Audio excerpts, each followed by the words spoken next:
Blog Talk Radio. Blog Talk Radio. Franchise interviews. From Easton, Pennsylvania to Sydney, Australia, you're listening to Franchise Interviews. Franchise Interviews. Welcome to Franchise Interviews. Franchise Interviews has been giving an up-close, behind-the-scenes look at franchising and entrepreneurship. Listen to interviews with franchisers, franchisees, franchise authors, franchise experts, and attorneys. And now, welcome your host, Marty McDermott, and Franchise Interviews.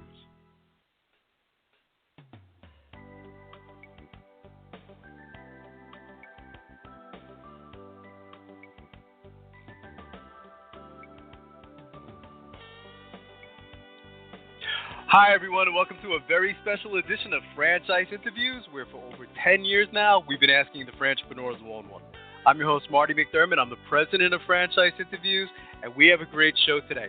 We're meeting with Mike Feretti, the CEO of the Great Harvest Bread Company. The Great Harvest Bread Company, a 40-year-old bakery brand that makes bread the way it was made in the Bible, built from whole grains every day on the premises of its local franchise bakeries. Great Harvest Bread recently announced it will be offering a hub-and-spoke bakery-café franchise opportunity, and we're going to talk to Mike about that in just a moment on Franchise Interviews. So stick around because we have a great show.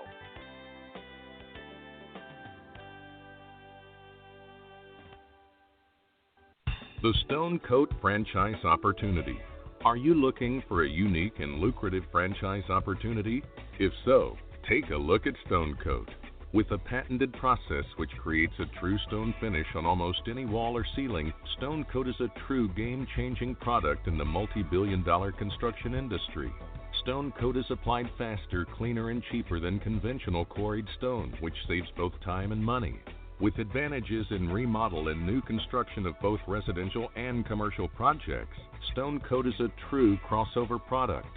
The Stone Coat franchise opportunity provides a low startup cost, low operating expenses, comprehensive training, ongoing support, and no royalty payments. For more information on the Stone Coat franchise opportunity, go to www.stonecoatfranchise.com. That's www.stonecoatfranchise.com, or call us at 972-380-2700. That's 972-380-2700.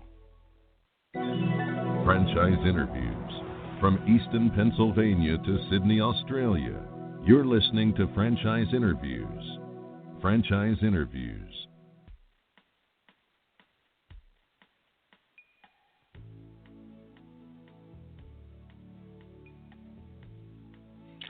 Hi, everyone, and welcome back to a very special edition of Franchise Interviews, where for over 10 years now, we've been asking the entrepreneurs one-on-one. I'm your host, Marty McDermott. I'm the president of Franchise Interviews, and as we were saying earlier, we have a great show today. We're meeting with Mike Feretti, the CEO of the Great Harvest Bread Company. And Great Harvest Bread Company, a 40-year-old bakery brand that makes bread the way it was made in the Bible, built from whole grains every day on the premises of its local franchise bakeries. Great Harvest Bread recently announced it will begin a hub-and-spoke bakery-cafe franchise opportunity. Hey, Mike, how you doing? Welcome to the show. I'm well, Marty. I hope you're doing great today. I am. I'm doing well, Mike. It's a pleasure to finally have you on the show. You know, I've been following your franchise for quite some time now, so it's great to finally have you on the show. We would like to ask our guests, where are you calling from today? I'm in lovely Dillon, Montana, where we're headquartered. It's a small town in southwestern Montana. Oh, fantastic. And that's where it all pretty much began, didn't it, Mike, as far as the company goes? It did. We were founded in 1976 in Great Falls, Montana, which is a couple hours north of here. We moved here in the late 70s when we began franchising. There was a couple-year period between when we started the bakery and when we started franchising. But since we've been doing franchising, it's all been here. Yeah, I was going to say, Great Harvest, if you look at the history of the company, it really has an amazing history. Mike, you want to talk a little bit about, the beginnings and, where you are today? Great. The company was founded by a couple that honestly had graduated from college and had paid for college basically by selling what's today our honey whole wheat bread in farmers markets in their home back on the East Coast. And when they graduated, they took a backpack trip across the U.S., got to Great Falls, Montana, and said, "We're home." Wow. And so they opened a bakery, and literally the rest is history. That bakery is still in existence. It's still there and thriving. That's something. It's on its third owner now. There was the founders, a guy that owned it for about 30 years, and he recently retired and sold it to a young couple who was carrying on the tradition. And we started franchising in the late 70s, grew organically. I joined the company as CEO in 2001, and have made darn sure we never lost sight of our roots, the fresh milling locally every day, local ownership, everything made by hand from scratch. And that's carried over into this cafe evolution too. A lot of the dressings and sauces we use, we do by hand from scratch every day as well. And it's just been a natural evolution to go from selling people bread to take home and make things with it, to making those things for them in a convenience-based economy. It's, I was thinking about you before the show, Mike. I said, it must be hard for you. I mean, because, from what I understand, Great Harvest, when you taste it, it's one of those wow experiences, isn't it? So it must be hard to eat regular bread after that, Well, so exactly. And that you can never go back, can you? Once you've had, great bread like Great Harvest, I understand that it's very difficult to go back. For any of our listeners who might be unfamiliar with Great Harvest bread, maybe you could talk, a little bit about, the company as far as like a franchise opportunity. Like, if you were at a show and someone came up to your booth and said, so what do you guys do? You sell bread. How do you typically respond to the question? That we're a bakery cafe, and that we are that we're a bakery, but we've added the cafe module. And it's important to have those two things together. There are a lot of companies franchising cafe types of things. Sure. But they don't bake from scratch. They don't mill their own flour. They don't have the taste that we do. And our goal in the cafe business is to have the outside of the sandwich be as good as the inside. Most people sell the inside of the sandwich. We're selling both. And that's because we've got the bread to do that. And it allows us to stay true to our roots by we're a bakery. We still sell a lot of bread, and the two go hand in hand. And we have a lot of available territory. Our fees are reasonable. We don't have hidden fees. I was a franchisee in a different system for 8 or 9 years in the 90s before I joined Great Harvest.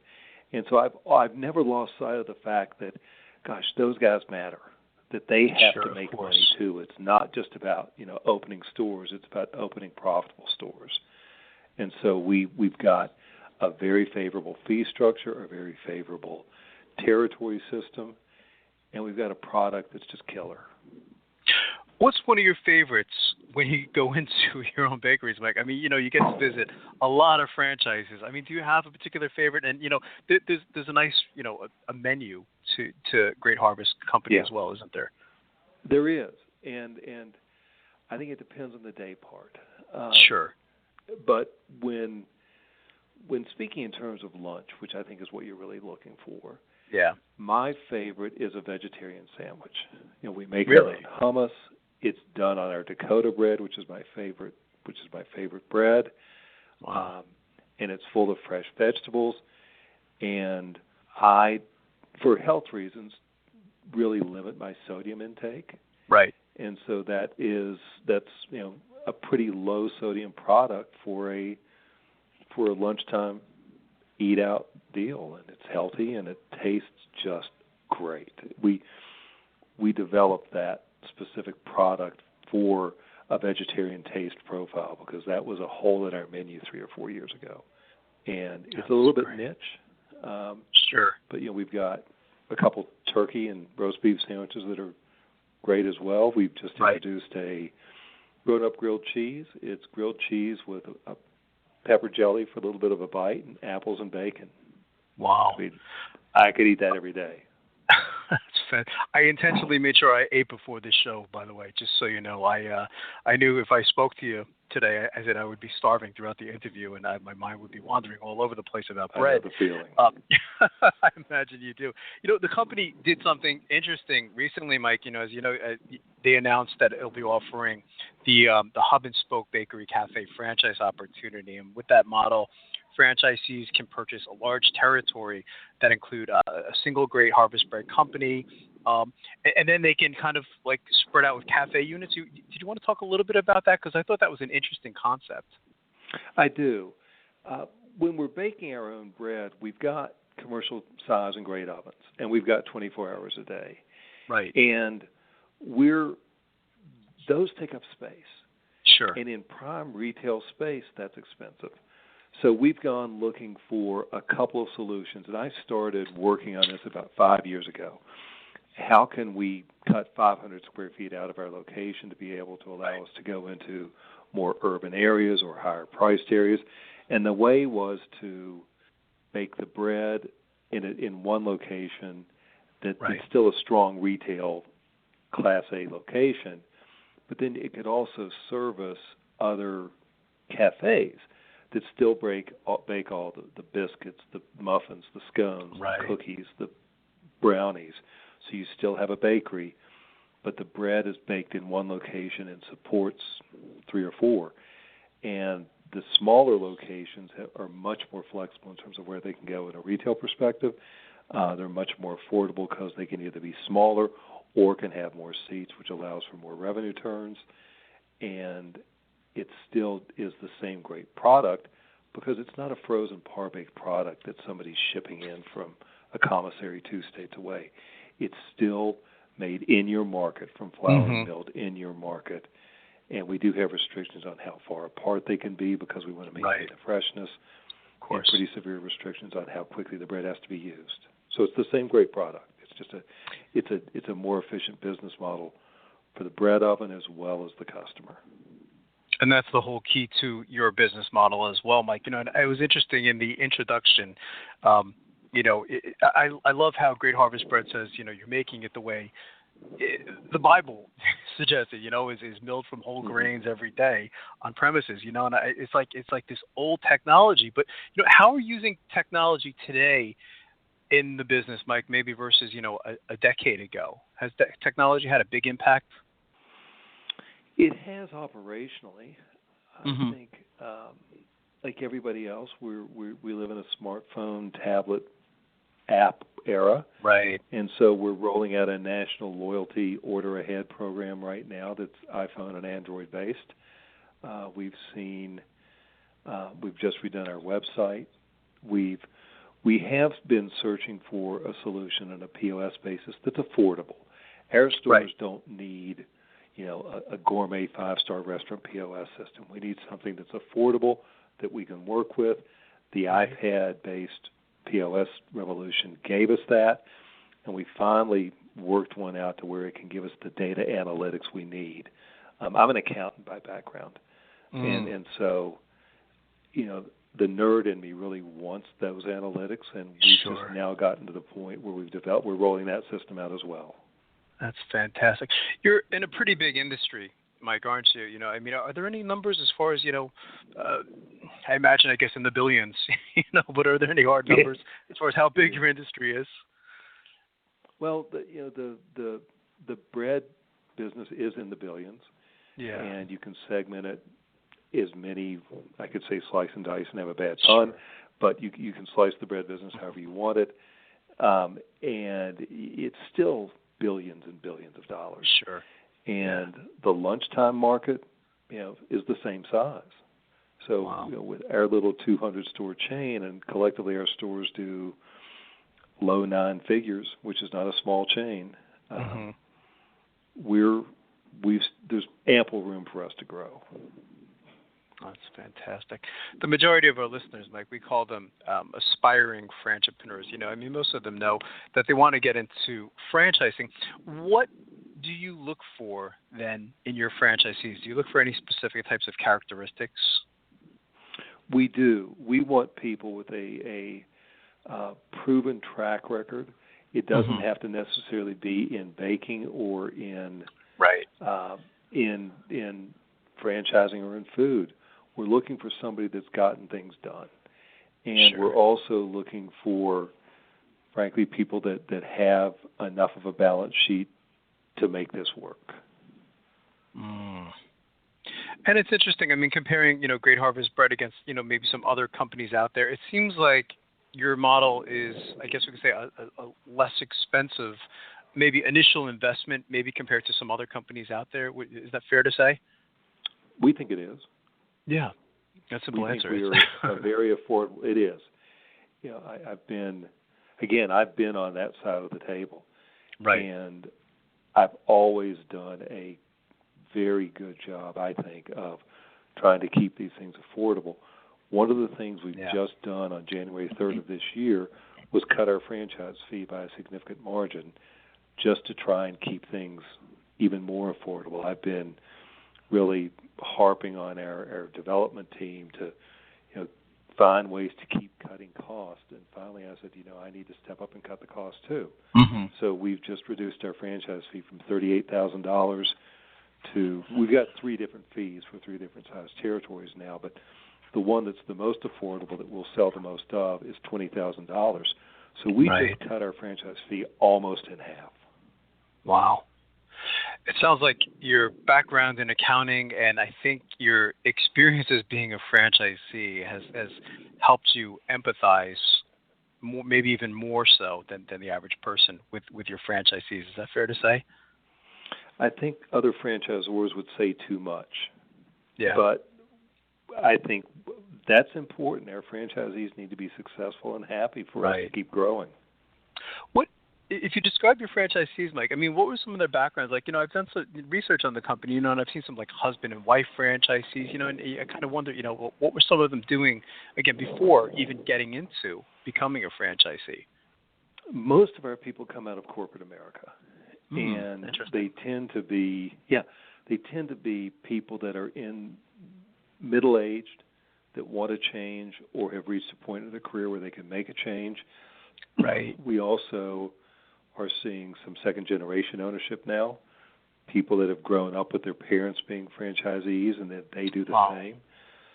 And we've also seen, some people come out of other areas of the food business.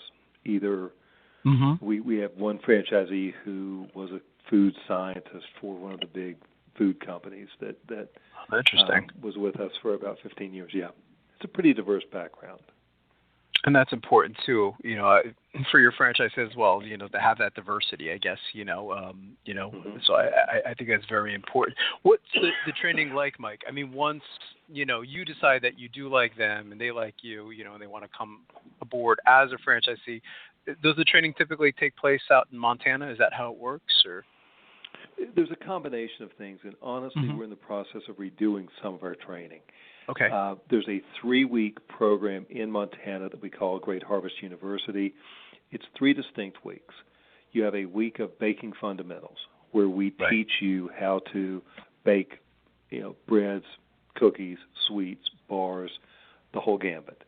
Then we have a second week that is it's our made-to-order area, which is what we call it. So it's sandwiches, breakfast and lunch, salads, grain bowls, meals that are made to order. You're doing that for a week as well. And then there's a third week, which is called bakery-café week. And then basically you're running our local bakery in Dillon for a week. It's kind of graduation. Sure. And there's something interesting we do there that I'm very proud of. We open the bakery. We have a couple days to set the bakery up like you would be setting your own bakery up to open it. So you get a dry run there. And then we actually open the bakery, let our trainees run the bakery, and we have people from the office fill holes where needed because our class sizes are pretty small, so they couldn't do it on their own. And we do this 6 to 8 times a year, and we don't keep the money. We take all the revenues, and that's important, not profits, revenues, and we donate those to a local charity. Wow. So 6 to 8 times a year, somebody like the rescue squad, which is important in rural Montana, or the Right. hospital, or the local Y. We're a 4,000-person town. We've got a YMCA here. It's getting a $10,000 to $12,000 check from us. Just by virtue of the fact that we graduated another training class. We're very proud of that. But after you graduate here, here's where the change is coming. We want you to get some hands-on experience in a bakery. And we're working through details here right now, but we're going to set up an apprenticeship program where people can go and work in a bakery for a short period of time to Right. further hone the skills we've just taught them. When it's time to open your bakery, we have a team that is with you for 3 weeks.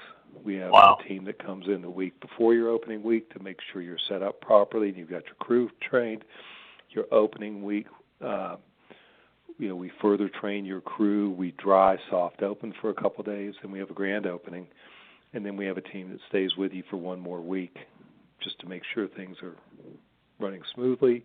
Right. And then you get regular visits on a concentrated basis for about a year, and you're off to the races. That's fantastic. I got the feeling too, in studying the franchise, Mike, that giving back, is a very important part of the culture. Is that fair to say? Absolutely. Yeah. And we drive that from the top. Right. And it's right. From very important. Corporate. Yeah, which I think is great.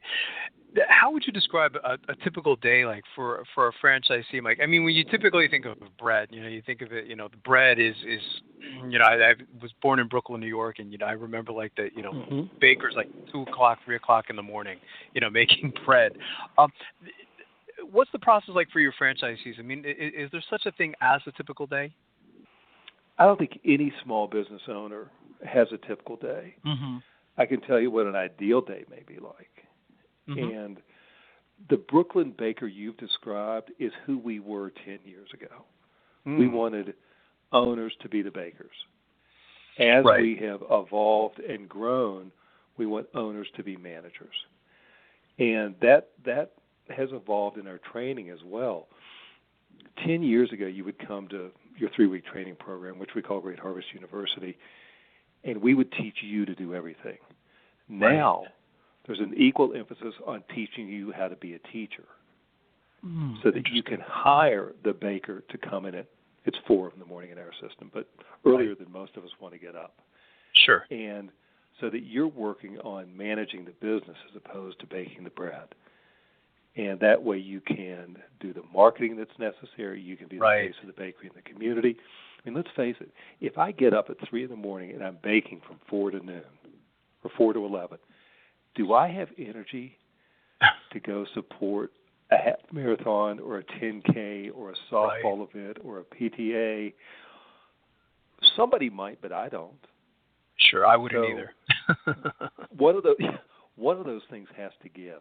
So either we have to give away the commitment to local involvement and local marketing, or we have to give away the owner being the baker. That's an interesting change, right? More working on the business. People. Yeah. Right. Exactly. Right. On instead of in. Exactly. That's interesting. That's fantastic. You've been doing this for quite a long time now, Mike. And when we have someone like yourself on the show, the question we like to ask someone like yourself is, what advice would you give our listeners in their quest to buy a franchise? Because that, there's so much out there today in terms of franchising. I mean, there's like, thousands of different systems and all, like 75, 80 industries. We find that in doing the show such a long time now, most of our listeners don't even know where to begin. It's a bit overwhelming. So from everything that you've learned up to this point, what advice would you give to our listeners in their quest to buy a franchise? Can I give 2? You can. Okay. Have fun. Yeah, as I said before, my background is accounting. It's finance accounting. I came out of one of what was in those days the Big 8, but one of today the Big 4 accounting firms. I was on a very, very successful career path, and I hated my life. That's interesting. And so when I got ready to go do something else, part of what I was looking for was, what do I enjoy doing? I've always been an amateur foodie since I was a kid. And so I want to do something in the food business. And that led me to a deli franchise that I started as a single unit owner and eventually became CFO of that company. But that takes me to the second piece of advice, which actually I think is the most important. And that is, don't underestimate your ability to underestimate what you don't know. That's interesting. We don't know it all. Right.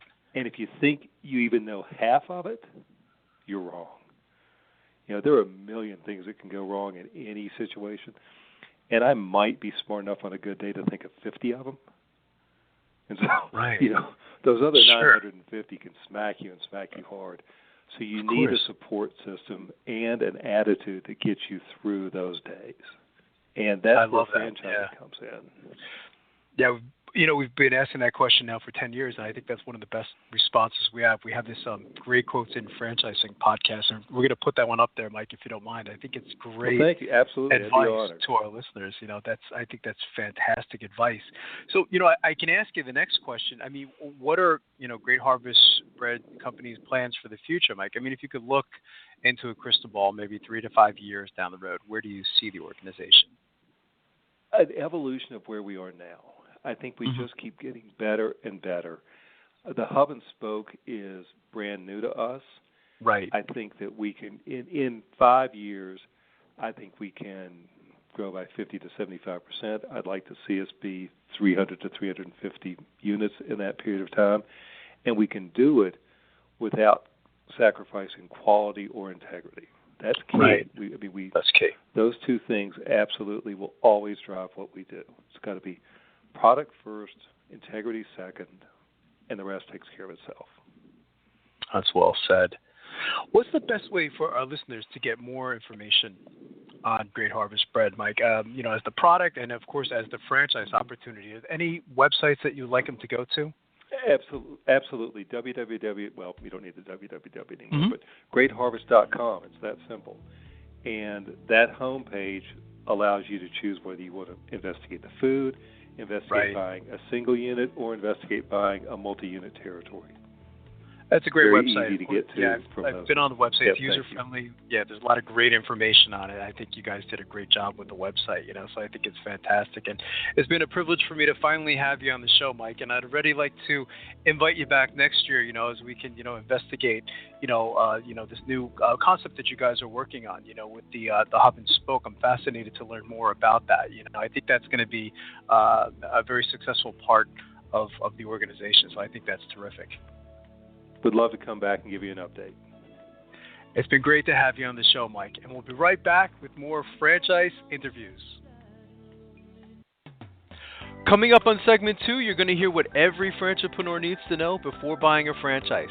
We're going to play a clip from our popular Great Quotes in Franchising podcast right here on Franchise Interviews. The Stone Coat Franchise Opportunity. Are you looking for a unique and lucrative franchise opportunity? If so, take a look at Stone Coat. With a patented process which creates a true stone finish on almost any wall or ceiling, Stone Coat is a true game-changing product in the multi-billion-dollar construction industry. Stone Coat is applied faster, cleaner, and cheaper than conventional quarried stone, which saves both time and money. With advantages in remodel and new construction of both residential and commercial projects, Stone Coat is a true crossover product. The Stone Coat franchise opportunity provides a low startup cost, low operating expenses, comprehensive training, ongoing support, and no royalty payments. For more information on the Stone Coat franchise opportunity, go to www.stonecoatfranchise.com. That's www.stonecoatfranchise.com, or call us at 972-380-2700. That's 972-380-2700. Franchisers, are you looking to reach aspiring entrepreneurs looking to buy a franchise? Are you looking to reach a highly educated audience on franchising? For over 8 years, Franchise Interviews has been giving an up-close, behind-the-scenes look at franchising and entrepreneurship through our website, franchiseinterviews.com, where you can hear and read interviews as well as get tips from some of the most successful sources in franchising. our weekly franchise radio show where each week you get to hear a new interview with franchisers, franchisees, franchise authors, franchise experts and attorneys, and our podcast, Great Quotes in Franchising. For more information, go to franchiseinterviews.com or call us at 610-905-2919. That's 610-905-2919. Hi, this is Connie McDermott, Administrative Assistant for Franchise Interviews, LLC, and you're listening to Franchise Interviews. Franchise Interviews.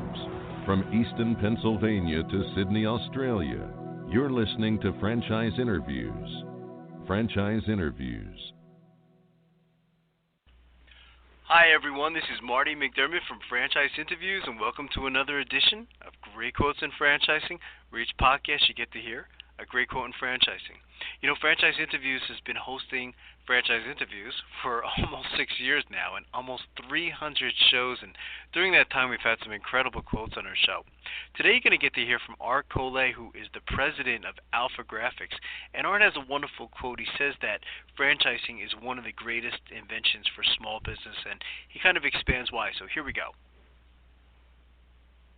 Fantastic program. I mean, when I saw it, I said I thought this was very exciting for you guys, you know, and it's going to be interesting to watch it. I mean, it sounds like your franchise partners are certainly going to appreciate something like this, and I guess that's the benefit of getting into franchising as well, isn't it, Art? You know, is to, you know, you have a program like this, you know, a very strong program that the franchisees can really benefit from. Yeah, I tell you, Marty, you know, you said something earlier. You know, I was saying earlier about, you know, that nearly 10 years of restaurant ownership. Mm-hmm. There were months, Marty, and we were not a franchise. There were months, Marty, where I begged for somebody to send a royalty check to, because I thought, man, if somebody could bring me some turnkey marketing programs, if somebody could bring me some training solutions that were already ready to go for the employees and how to hire them and who's the right person, how to recruit them, if somebody could bring me a process for creating more traffic at my restaurant or operational workflow and checklist, Marty, I believe, you know, and I've had people, you know, great people like, you know, Bud Hadfield, and I can, you know, go down the list of just the names of people that have, you know, are in my cell phone that I can call anytime. I mean, John Luther over at Dunkin' Brands and Jim Amos, who, you know, led mailboxes, et cetera, and you know all these names. I think I'm honored being on your show today, just knowing those guys. Thank you. People like that are people that you've interviewed. But you know, franchising, I believe, is the greatest invention for small business ownership. Yeah. Because franchising doesn't change the fact that you're still a small business owner. Exactly. All franchising should do, I mean, my job as president of Alpha Graphics is to take people who have decided they want to be a small business owner and they want to do it in this arena of providing visual communication solutions, whether that's document solutions or marketing solutions. But my job as president of Alpha Graphics is just simply to take the hurdles that may be 6 feet high if you're out there on your own trying to do it yourself, and let's take them down to 6 inches. The hurdles are still there. You're still going to have employee issues. You're still going to have operational issues. You still need to have somebody. You're still going to deal with your financials in your business. And I think sometimes prospective franchisees forget that.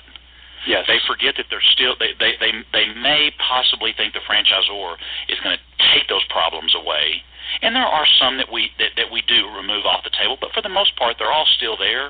We just have systems and approach and coaching and support to help you manage that. And now it's a little speed bump in the road in the road instead of climbing Mount Kilimanjaro. Thanks everyone for listening, and we'll see you again soon with another edition of Great Quotes in Franchising by Franchise Interviews. Take care, everyone.